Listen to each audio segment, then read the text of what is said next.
Vrindavanam face pack. ഇതിന് പാലും തേനും മിക്സ് ചെയ്യണമെന്ന് ഡോക്ടർ പറഞ്ഞു. അപ്പോൾ എനിക്ക് മനസ്സിൽ തോന്നിയൊരു ചോദ്യമാണ്, ഇപ്പോൾ സപ്പോസ് പാലും തേനും അവൈലബിൾ അല്ലെങ്കിൽ അത് വേറെ എന്തെങ്കിലും ഓൾട്ടർനേറ്റീവ് വെച്ച് മിക്സ് ചെയ്യാൻ പറ്റുമോ? അപ്പം ഇത് പാലും തേനും ചേർത്തിട്ട് നമുക്ക് ഉപയോഗിക്കാം. അതുപോലെ പനിനീരും തേനും ചേർത്തിട്ട്, റോസ് വാട്ടറും തേനും ചേർത്തിട്ട് നമുക്ക് ഉപയോഗിക്കാം. അപ്പോൾ ഇത് സ്കിൻ ടൈപ്പ് അനുസരിച്ച് നമുക്ക് വ്യത്യാസപ്പെടുത്താം. അതായത് ഇപ്പോൾ വളരെ ഓയിലി ആയിട്ടുള്ള സ്കിന്നായിട്ടുള്ള ഒരാൾ പാൽ ചേർത്ത് ഉപയോഗിക്കാണ്ടിരിക്കുകയായിരിക്കും നല്ലത്. ഒരു മിക്സഡ് ടൈപ്പ് സ്കിന്നാണ്, അല്ലെങ്കിൽ ഒരു ഡ്രൈ സ്കിന്നൊക്കെ ആണെങ്കിൽ നമുക്ക് പാലും തേനും ചേർത്ത് ഉപയോഗിക്കാം. ഇനി പാലിൻ്റെ അവൈലബിലിറ്റി ഇല്ലെങ്കിലും നമുക്ക് കുഴപ്പമില്ല.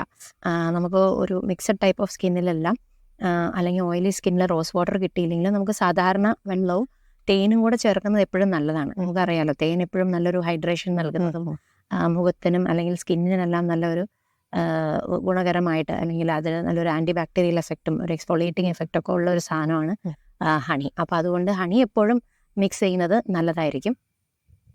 എന്നാൽ പാല് എന്നുള്ളത് നമുക്ക് വേണമെങ്കിൽ അവൈലബിൾ അല്ലെങ്കിൽ വെള്ളമോ അല്ലെങ്കിൽ പനിനീരോ മാറ്റി ഉപയോഗിക്കാവുന്നതാണ്.